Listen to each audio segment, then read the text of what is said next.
Hello everyone, I am Sushil Kesri, Senior Physics Faculty, Vidya Mandir Classes, HL Korwa. Today we are going to revise topic light. First of all, we will see the rectilinear propagation of light. What is rectilinear propagation of light? यहाँ पे हम इस topic को पहले भी पढ़ चुके हैं और यहाँ पे हम चीज़ों को रिवाइज करने जा रहे हैं अब। तो रेक्टिलिनियर प्रोपगेशन ऑफ लाइट में क्या है, ये एक लाइट की एक बहुत ही इंपॉर्टेंट प्रॉपर्टी है। इस प्रॉपर्टी में क्या है कि लाइट हमेशा एक स्ट्रेट लाइन पाथ में ट्रेवल करती है। Light propagates in a straight line always. तो ये जो स्ट्रेट लाइन पाथ में ट्रेवल करने की प्रॉपर्टी है लाइट की, इस प्रॉपर्टी को बोलते हैं हम रेक्टिलिनियर प्रोपगेशन ऑफ लाइट। तो यहाँ पे हम इसको एक्टिविटीज़ के हिसाब से इसको समझते हैं। एक हमने यहाँ पे एक रॉड ले लिया, फ्लेक्सिबल रॉड है सपोज ये, और यहाँ पे कैंडल ले लिया और ये जल रही है, इसकी फ्लेम ये है। तो हम रॉड को इस तरीके से प्लेस करते हैं कि एक एंड पे कैंडल की फ्लेम है और दूसरे एंड पे ऑब्जर्वर है। तो जब ये रॉड स्ट्रेट है तो ये ऑब्जर्वर इसकी फ्लेम को देख पा रहा है। बट अगर हम इस रॉड को थोड़ा बेंड कर दें लाइक दिस, तो ये ऑब्जर्वर इस लाइट को देख नहीं पा रहा है। ये जो कैंडल की लाइट है उसको देख नहीं पा रहा है। इसका मतलब क्या हुआ कि जब ये स्ट्रेट रॉड है तो लाइट ये प्रोपगेट कर रही है और इसके आई पर इंसिडेंट हो रही है, तो इसको फ्लेम दिख गया। बट जब ये बेंड हो गई तो बेंड होने से क्या हो गया, लाइट ब्लॉक हो गया। तो जब लाइट ब्लॉक्ड हो गया तो यहाँ पे ऑब्जर्वर को ये दिखाई नहीं पड़ेगी। So person not able to see the light of the candle. So by this activity we can say that light always travel in a straight line and this property is called as rectilinear propagation of light. Next is reflection of light. What is the reflection of the light? तो अगर एक light किसी reflecting surface पे strike कर रही है या किसी भी सरफेस पे स्ट्राइक कर रही है तो वो बाउंस बैक हो जाती है उसी मीडियम में जिस मीडियम से इंसिडेंट रे स्ट्राइक करी थी।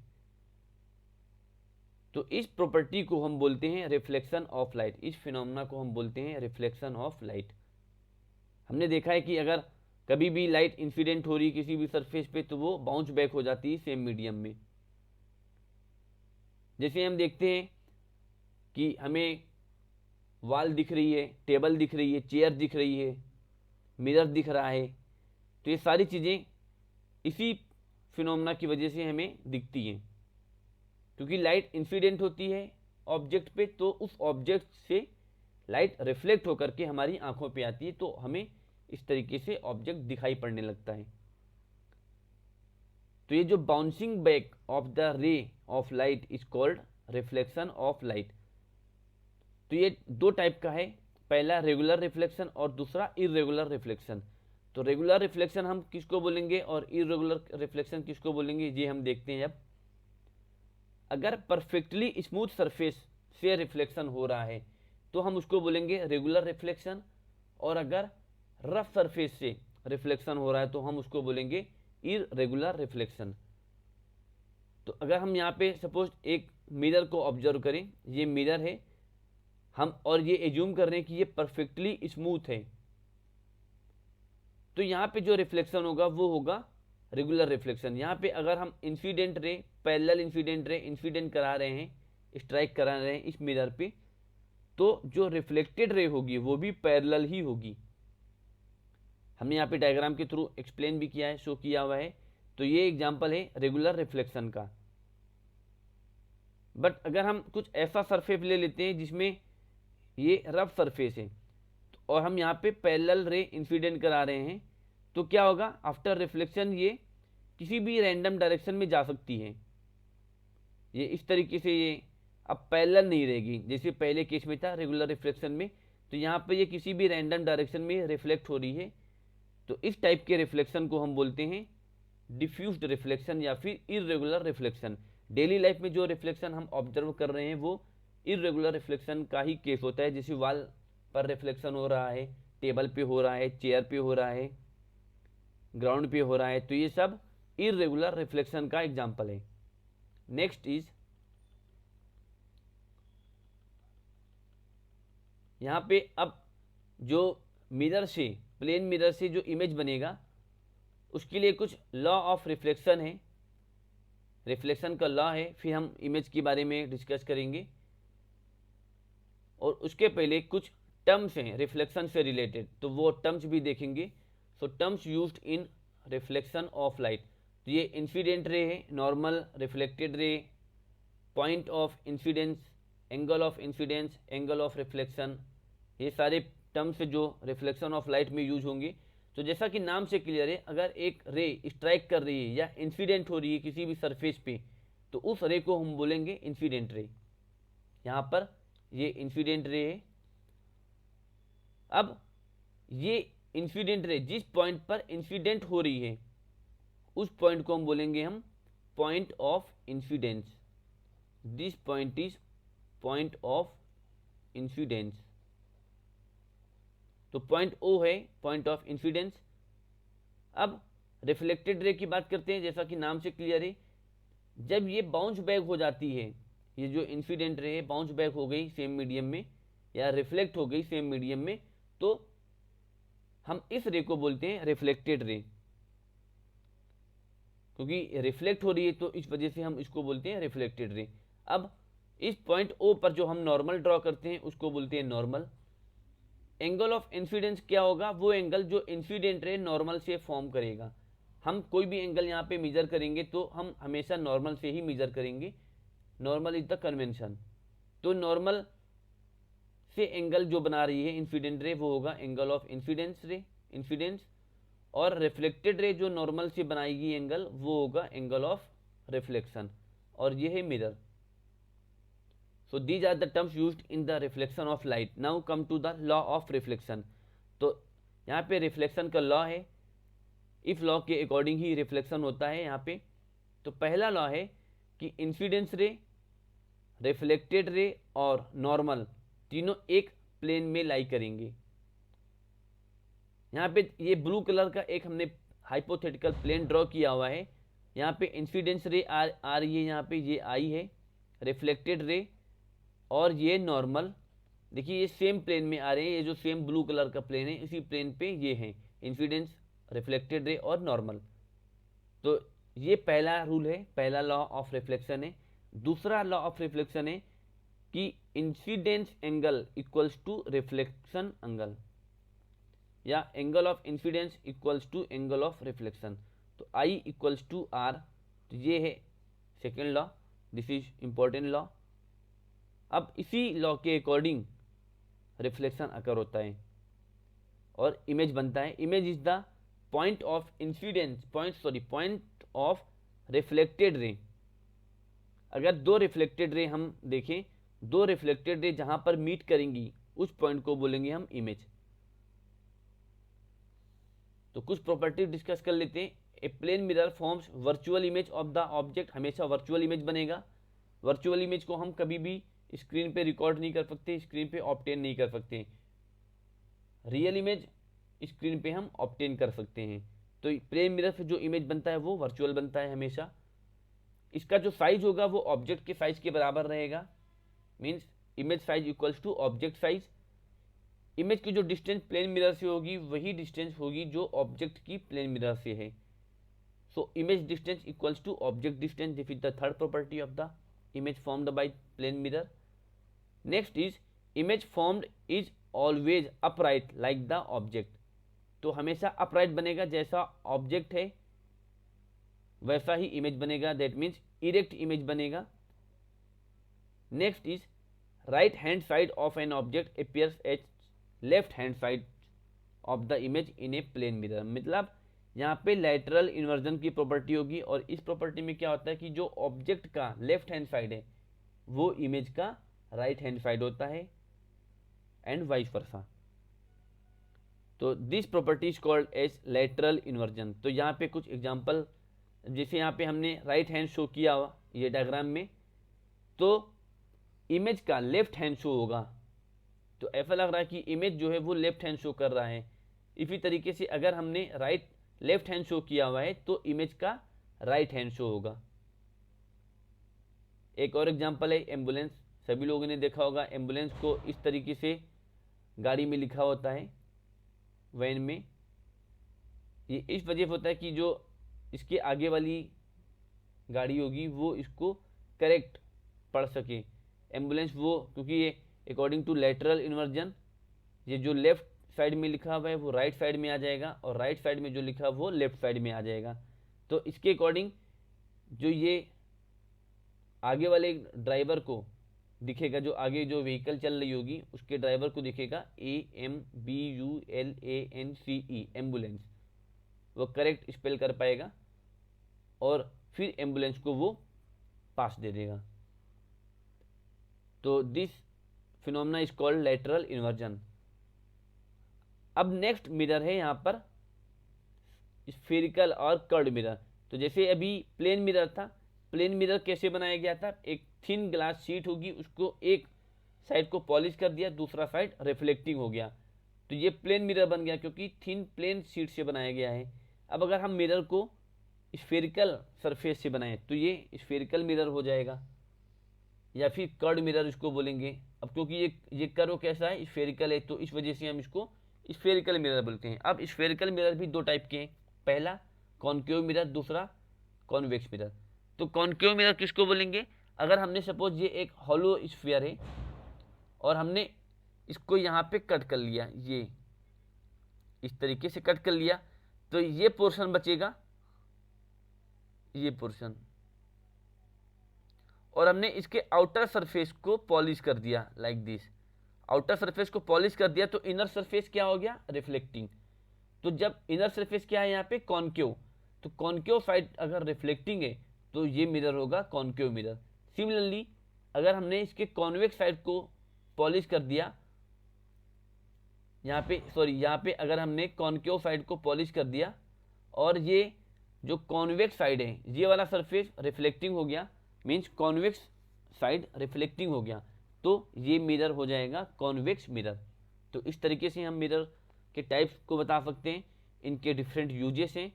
Concave mirrors are used by dentist to see the magnified image of teeth. Shaving purpose के लिए यूज होता है, मेकअप पर्पज के लिए यूज होता है, मैग्नीफायर्स की तरह यूज होता है in movie projectors, headlight of car में भी यूज होता है इसका, रिफ्लेक्टर्स में यूज होता है। Concave mirror are also used as reflector in flash light, torch and search lights. तो ये सारे यूजेस हैं। सिमिलरली कॉन्वेक्स मिरर का भी अपना यूज है। Convex mirror are used as rear view mirror and side mirror in vehicle for seeing as much as of road and approaching vehicle as possible. यहाँ पे जो इसका फील्ड ऑफ व्यू होता है वो ज़्यादा होता है, इस वजह से हम कॉन्वेक्स मिरर को हम यहाँ पे रियर व्यू मिरर की तरह यूज़ करते हैं, साइड मिरर की तरह यूज़ करते हैं, क्योंकि इसका फील्ड ऑफ व्यू ज़्यादा है। छोटे से एरिया में ये ज़्यादा गाड़ियाँ देख सकता है जो बैक साइड में आ रही होंगी। Convex mirror are used as reflector in street lights which diverges the reflected light in all direction and illuminate a large area around it. और इसका use safety and vigilance purpose के लिए use करते हैं। Convex mirrors are used in modern railway stations, metro stations to have a full view of the trains. So these are the application uses of the convex mirror. Now come to the lens. तो lens क्या है, lens is a transparent medium with curved refracting surface. तो ये यहाँ पे ये curd refracting surface है और ये यहाँ पर ट्रांसपेरेंट मीडियम है, तो ये लेंस है। अब लेंस दो टाइप के होते हैं, कॉन्वेक्स लेंस और कॉनकेव लेंस। तो कॉन्वेक्स लेंस क्या होते हैं, कॉनकेव लेंस क्या होते हैं, इनके यूजेस क्या हैं, ये हमें देखना है। तो कॉन्वेक्स लेंस हम लेंस को देख करके बता सकते हैं कि ये लेंस कॉन्वेक्स है या फिर कॉनकेव है। अगर हम इसको देखें तो ये जो कॉन्वेक्स लेंस है ये यहाँ पे बीच में तो थिक होता है, थिकर, और यहाँ पे और यहाँ पे आउटर सरफेस पे ये थिन होता है, एकदम एज पे थिन होता है। तो इस तरीके से हम देख करके उसको टच करके बता सकते हैं कि ये जो लेंस है कैसा है। ये लेंस हो जाएगा कॉन्वेक्स लेंस, बीच में थिक होगा और एंड्स पॉइंट पे ये थिन होगा, तो ये है कॉन्वेक्स लेंस। और ये लेंस जो भी पैरेलल लाइट इंसिडेंट हो रही है उसको कॉन्वर्ज करती है, तो इस वजह से इसको हम कॉन्वर्जिंग लेंस भी बोलते हैं। यहाँ पे कॉन्वेक्स सरफेस से बना होता है, ये कॉन्वेक्स लेंस इस वजह से हो गया, और इसको हम कॉन्वर्जिंग लेंस भी बोलते हैं। क्यों? क्योंकि अगर हम यहाँ पे पैरेलल लाइट इंसिडेंट कराएं तो ये कॉन्वर्ज करते हैं किसी भी पॉइंट पे, तो उस पॉइंट को हम बोलते हैं फोकस, और ये कॉन्वर्ज कर रही है, इस वजह से हम इसको बोलते हैं कॉन्वर्जिंग लेंस भी बोलते हैं। और ये जो पॉइंट जहाँ पर incident ray, parallel incident ray focus हो रही हैं उसको बोलते हैं फोकस। तो ये फोकस हो गया।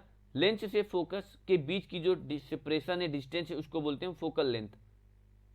यहाँ पे डायग्राम में भी शो किया हुआ है, this is the focal length.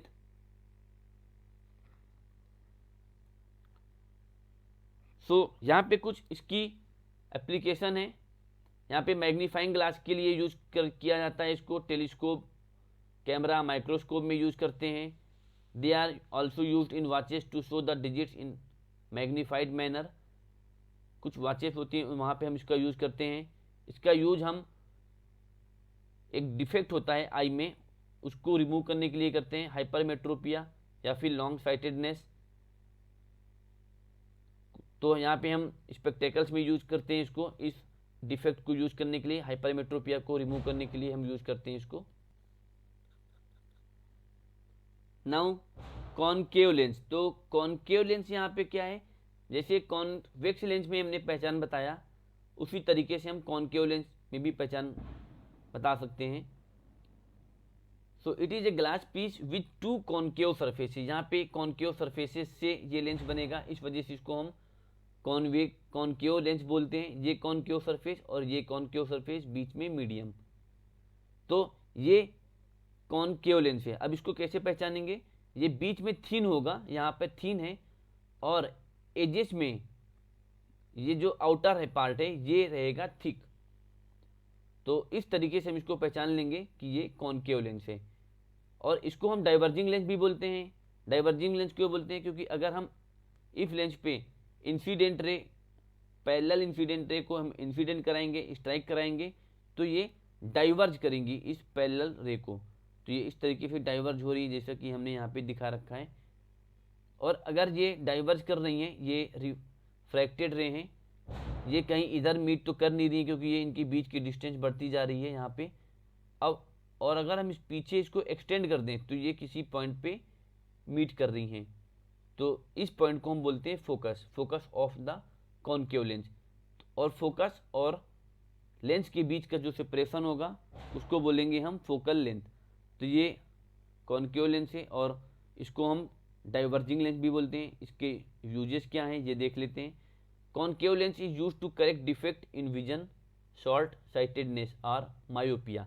तो मायोपिया को रिमूव करने के लिए, मायोपिया को दूर करने के लिए हम कॉनकेव लेंस का यूज करते हैं। They are also used in projectors to diverge the incident ray. Incident ray को डाइवर्ज करने के लिए हम प्रोजेक्टर में यूज करते हैं। So these are the application of concave lens. Now come to the some important points related to the concave और convex lens. तो यहाँ पे प्रिंसिपल एक्सिस है। अब जैसे ये हमने एक कॉन्वेक्स लेंस बनाया था, तो ये एक स्फीयर का पार्ट हो गया और ये दूसरा स्फीयर का पार्ट ही हो गया। इसका सेंटर ये है, so this is the centre of curvature. ये जो स्फीयर का पार्ट है ये रेडियस ऑफ कर्वेचर है, ये जो इसका रेडियस है वो रेडियस ऑफ कर्वेचर है। सेंटर ऑफ कर्वेचर को मिलाने वाली लाइन को हम बोलते हैं principal axis. The line joining the centres of the two sphere from which the lens is formed is called principal axis of the lens. तो ये प्रिंसिपल एक्सिस हो गया। और ये ऑप्टिक और ऑप्टिकल सेंटर इसको बोलते हैं। ऑप्टिकल सेंटर को इस तरीके से डिफाइन कर सकते हैं कि इस पॉइंट पर जो रे इंसिडेंट होगी वो अनडिविएटेड होकर के जाएगी। A point on the principal axis within the lens through which light rays pass undeviated is called the optical centre. तो इस पॉइंट से जो लाइट इंसिडेंट होगी वो अनडिविएटेड जाएगी, उसमें कोई भी डेविएशन नहीं रहेगा, तो उस पॉइंट को हम बोलेंगे optical centre. So it is represented by capital O, यहाँ पे डायग्राम में कैपिटल ओ से रिप्रेजेंट किया गया है। Now image formation by the lens. तो इमेज फॉर्मेशन देख लेते हैं कि इमेज जो यहाँ से बनता है वो क्या उसमें प्रॉपर्टीज होती हैं। So the image formed bye a convex lens can be real, virtual, erect, inverted, diminished, enlarge. तो जो कॉन्वेक्स लेंस से इमेज बनेगा वो रियल भी हो सकता है, वर्चुअल भी हो सकता है, इरेक्ट भी हो सकता है, इन्वर्टेड भी हो सकता है, डिमिनिश्ड भी हो सकता है और इनलार्ज भी हो सकता है, depending upon the position of the object, कि ऑब्जेक्ट कहाँ पे रखा हुआ है तो उसके अकॉर्डिंग इमेज का नेचर होगा। अभी इस लेवल में हमें रेट रेशिंग नहीं करनी है यहाँ पे, तो हम केवल यहीं तक लिमिट रखते हैं अपना discussion. So these are the nature of the image formed by the convex lens. और जो कॉनकेव लेंस होता है उससे इमेज जो बनेगा वो हमेशा डिमिनिश्ड बनेगा, इरेक्ट बनेगा और वर्चुअल बनेगा, regardless of the distance between the object and the lens. तो ऑब्जेक्ट को लेंस के सामने आप कहीं पे भी रखें, कॉनकेव लेंस की बात हो रही है, तो कॉनकेव लेंस में आप ऑब्जेक्ट को कहीं पर भी रखिए, जो इमेज बनेगा वो हमेशा इरेक्ट बनेगा, डिमिनिश्ड बनेगा, मतलब ऑब्जेक्ट से छोटा ही बनेगा और वर्चुअल बनेगा। तो ये image formation by the lens है। तो आज के लिए इतना ही रखते हैं। नेक्स्ट लेक्चर में इमेज फॉर्मेशन इन ह्यूमन आई हम लोग डिस्कस करेंगे और splitting of white light discuss करेंगे कि वाइट लाइट 7 डिफरेंट कलर से मिल करके बना है, तो हम उसको कैसे हम ऑब्जर्व कर सकते हैं। तो I hope you understood the explanation. Thank you.